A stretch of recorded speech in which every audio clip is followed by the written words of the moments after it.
This podcast deals with one of the most sensitive radioactive topics for anybody: belief base versus observation, religion, science. Everyone has an opinion, and I'd like to discuss and share how I came to view things, which is a scientific method, not a belief base or religious.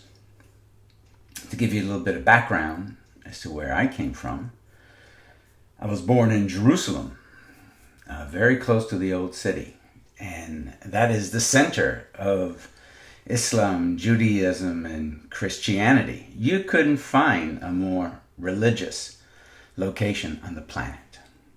Everyone had an opinion, and their religious beliefs were deeply ingrained. I mean, deeply. People fought and died for their beliefs right there for millennia. Still do. Anyway, I was a kid, and the home that I grew up in had very little interaction with the parents, virtually no interest in the general sense. So I was never exposed to the opinions, philosophies, teachings, one way or the other. I was just kind of left alone to run around and play in the dirt, which in many ways is a very good thing. You explore, you learn, you teach yourself, and mostly you observe other people. And I observed all the religious people. We had a yeshiva, which is a religious school for Orthodox Jews, right behind the building that I grew up in.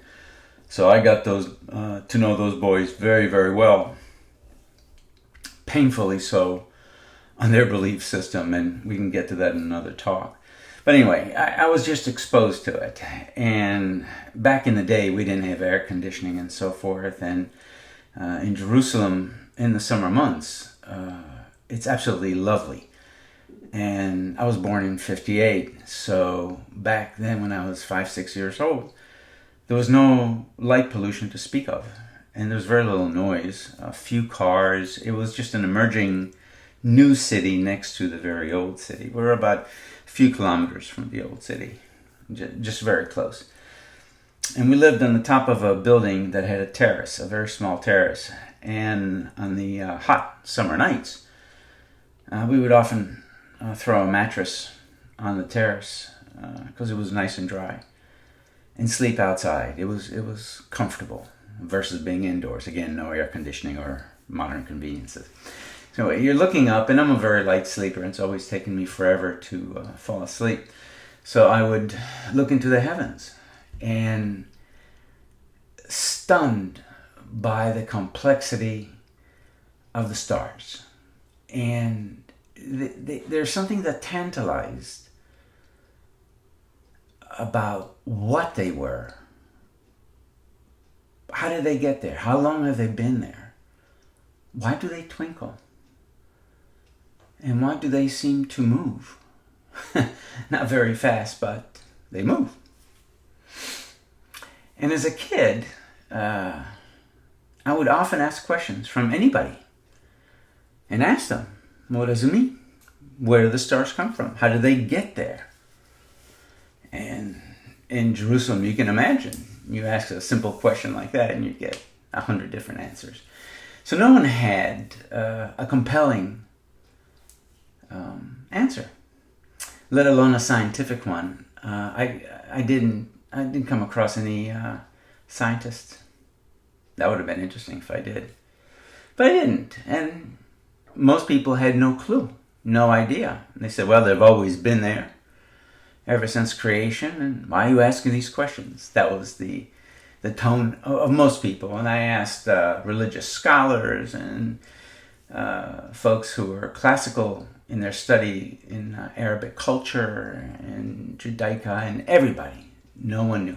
Or at least the people that I asked, they didn't know. And that puzzlement, night after night, looking at the beautiful stars and noticing that the heavens were in motion, really intrigued my curiosity. Once I came of age, I started to do research. And when I came to this country, to the United States, I didn't speak English. And I didn't have any academic skills at all. So I was always thrown in the back with the violent and the throwaway disposable kids. And I went to rotten ghetto schools. So there wasn't any education. I couldn't understand what the teacher was saying anyway. And the teachers were horrible. They were the worst of the worst.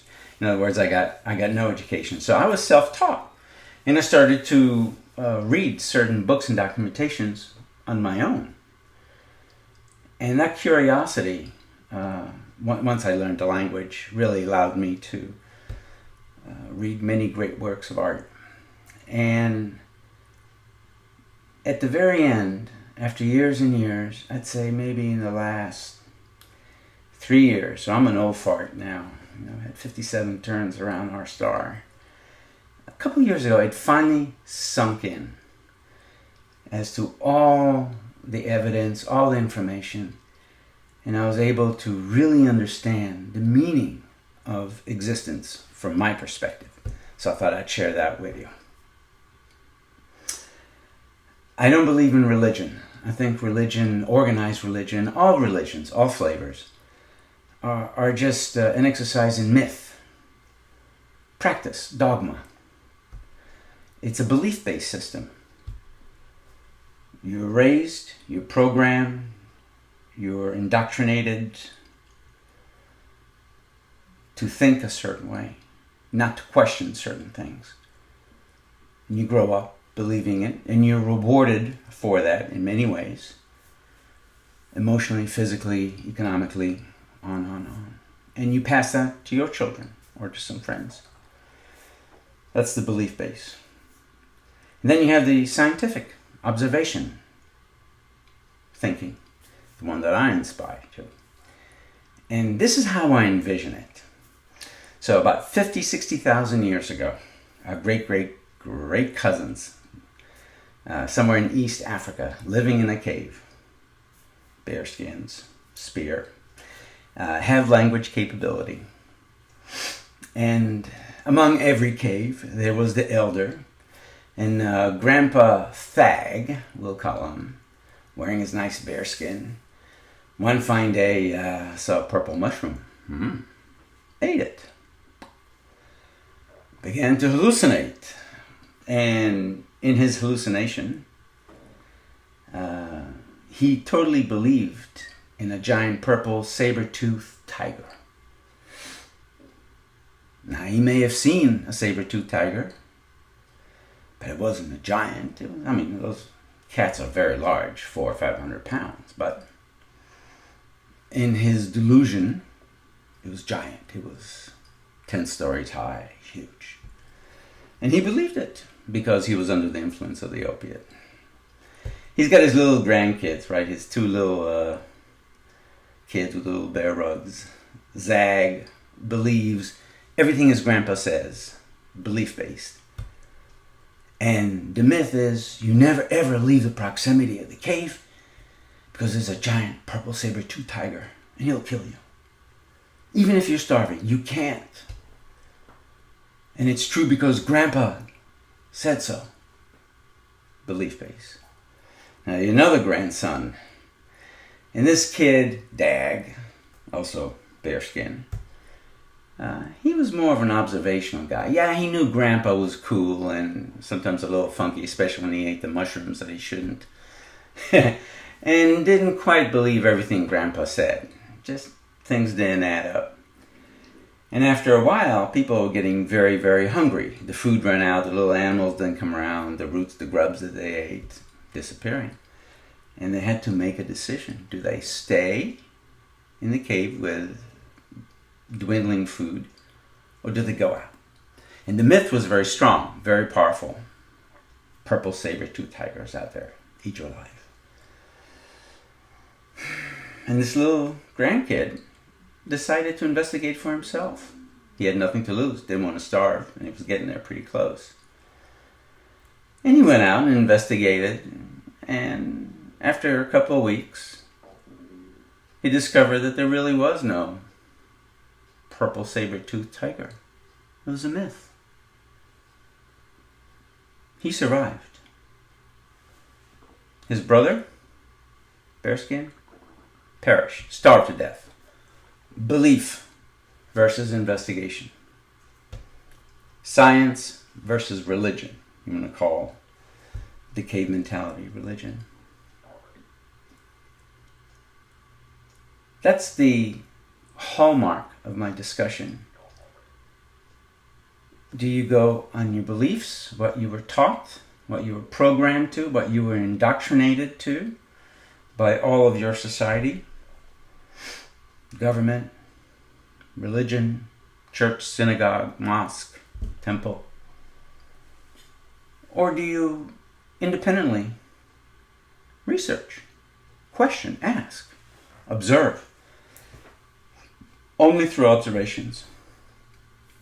So when I started to read the encyclopedias and the dictionaries, the first person that I came across that I was very interested in was Nicholas Copernicus, born 19 February 1473, Polish guy.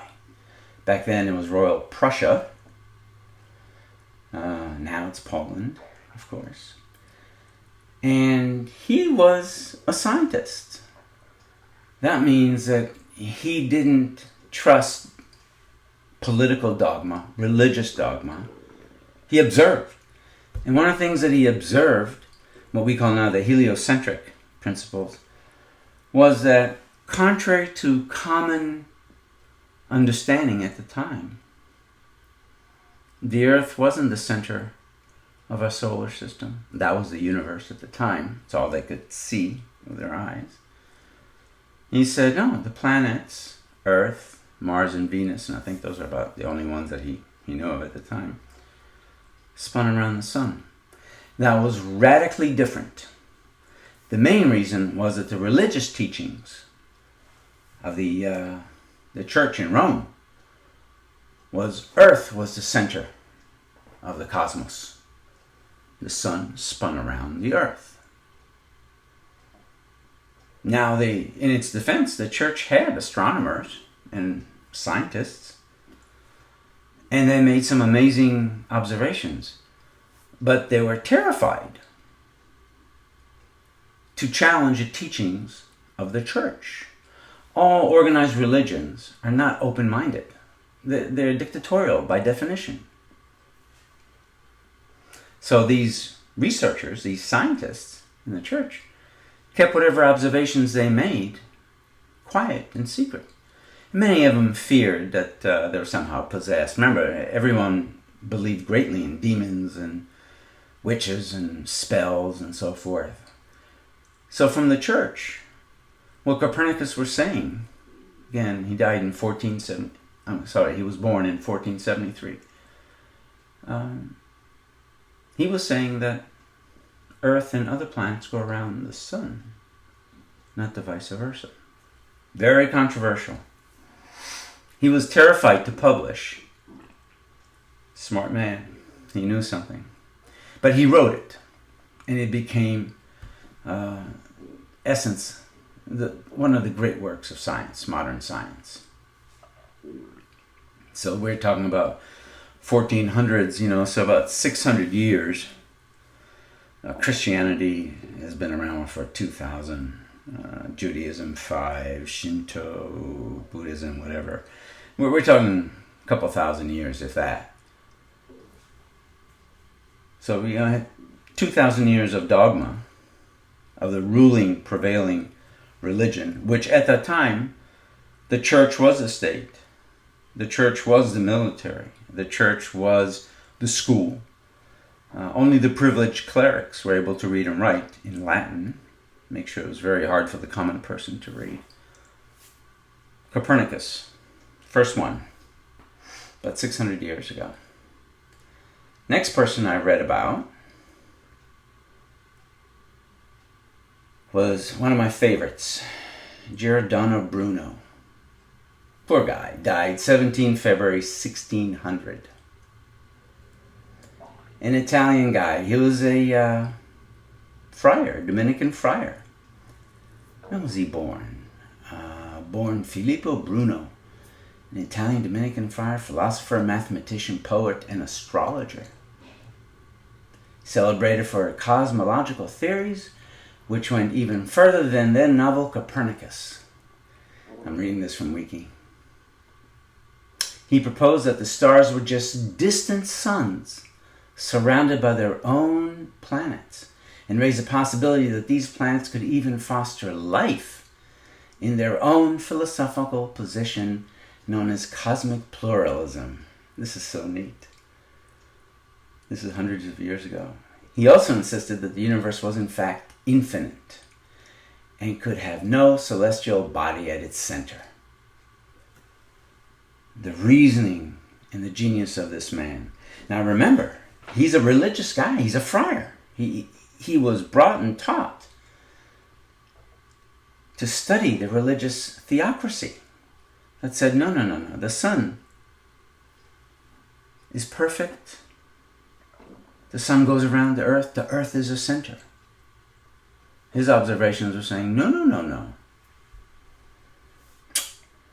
And unlike Copernicus, he was not shy. This is so sad. In the beginning of 1593, Bruno was tried for heresy by the Roman Inquisition on charges again including denial of several core Catholic doctrines, including the Trinity, the divinity of Christ, the virginity of Mary, and the transubstantiation. Bruno's pantheism. Poor guy. Also a matter of grave concern. The Inquisition found him guilty, and in 1600 he was burned at the stake in Rome's Campo de' Fiori. After his death, he gained considerable fame, being particularly celebrated by the 19th and 20th century commentators who regarded him as a martyr for science.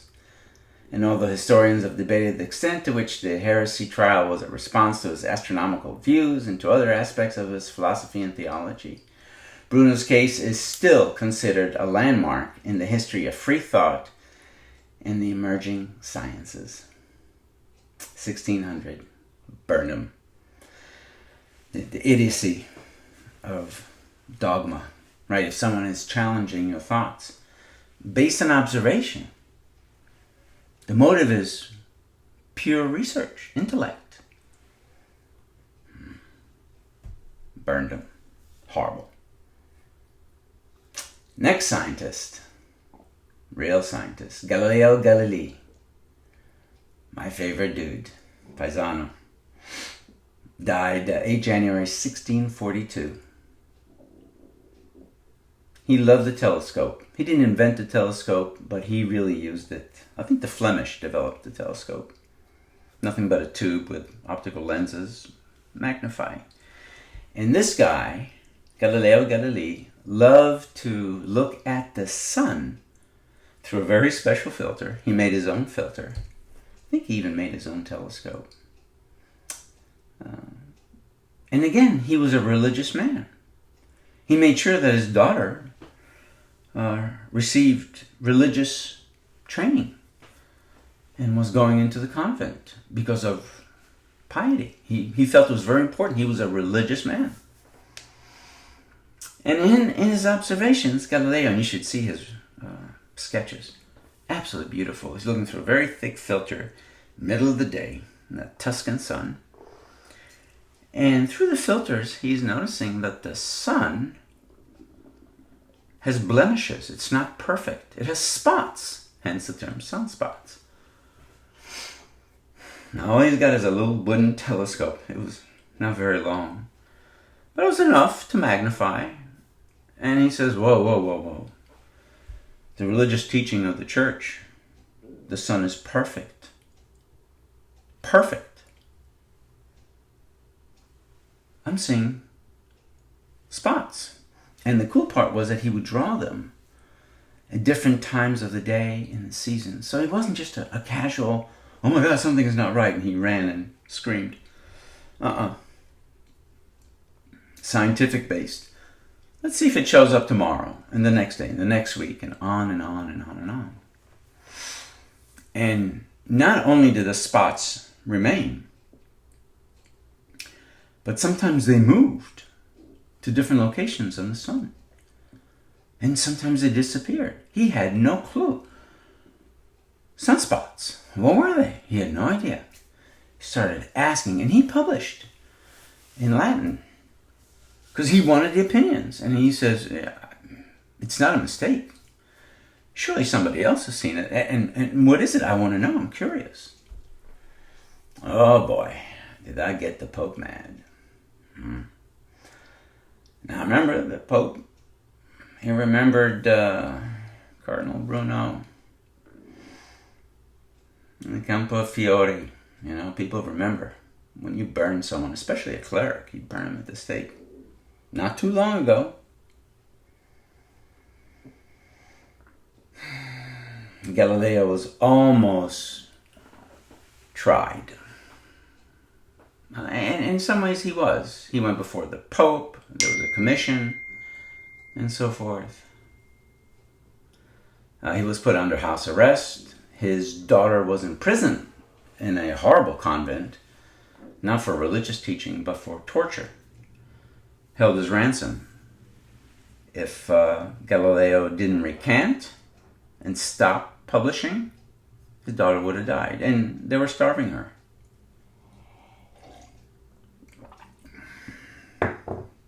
Not good. Galileo died in 1642. In my opinion, he was one of the greats in science because he observed something that he couldn't explain, but he wouldn't take no for an answer. He wanted to know what it was. And for that, he was brutally punished and died miserable under house arrest. Intellectual freedom. No religion, regardless of the flavor, permits it. For obvious reasons. It debunks. Next guy, Charlie Darwin. One of my favorites. Well, before that, of course, Isaac Newton. Great. He was influenced by Galileo. Took the telescope and realized the value that the telescope had for Galileo Galilei. And Isaac Newton used the telescope greatly, studied light, astrophysics. Amazing. He wrote calculus when he was 21. He was brilliant, the most brilliant mind. And generated the theory of gravity. And how gravity controls all the motions of the planets and stars. Brilliant. Absolutely brilliant. Great scientist. Newton died 31 March 1727. Not too long ago, 300 some years. Charlie Darwin published The Origin of Species, 1859. Identifying evolution as the origin of all species, especially ours. Not as a theory, but as proof, construct, evidence-based. Evolution. Charlie Darwin, 100 years ago. Louis Leakey. He was born 1903, died 1 October 1972. Dr. Leakey, he was an amazing paleontologist, anthropologist, did a lot of his work in Kenya, all of Africa. He was an archaeologist whose work cemented and established the human evolutionary development in Africa. He dug up bones that were millions of years old. He didn't guess that they were millions of years old. He put them through chemical analysis. We have many tests that tell you how old something is. The most common one is carbon-14 and carbon-12. And those tests, you just study certain behavior, certain decay of carbon atoms. And you can relatively accurately determine the age of something that was organic, like bone. And that's what archaeology, scientific archaeology, does. Go to the American Natural History Museum, and all the bones, all the skeletons that we have dug up are laid out in chronological order. And you can see the evolution starting back several million years ago. Some say around 4, where hominids, which we were a member of, not in our present forms, about 4 million years ago. And you can see the evolution up until about 200,000 years ago. There were several strands. At any given time, there were about 8 versions of hominoids on the planet at any given time, including Neanderthals. The bones don't lie. The carbon-12, 14, they don't lie. The evidence is very simple. Evolution, it's science. Religion is dogma, it's theology. And anyone who doesn't believe in evolution is welcome to it. But they have to provide an argument just as valid that's evidence-based to the science that we have discovered in the last 400 years, 400 or 500 years. So far, I haven't been impressed. Anyway, my opinion, my philosophy. I hope to share your points of view. I'm interested to knowing not only how you came to your views, but also if you have an alternate philosophy or an alternate explanation that is different than the science, not just faith-based, not dogma, but a different one. I'm all ears, very curious, because again, I'm all about the investigation of the truth of what is out there, evidence-based. Show me. And if you have something that is unique that we haven't seen before, I'll be the first one beating down your door looking at it, because I'm curious. I really want to know all that we can about where we came from. And now we do. In the last 400 years, the amount of science that we have generated is amazing. What we have studied and discovered in terms of planetary life and biology is stunning and revolutionizing we as humans. Hope you like the talk. Send me your feedback. Very curious. Thank you.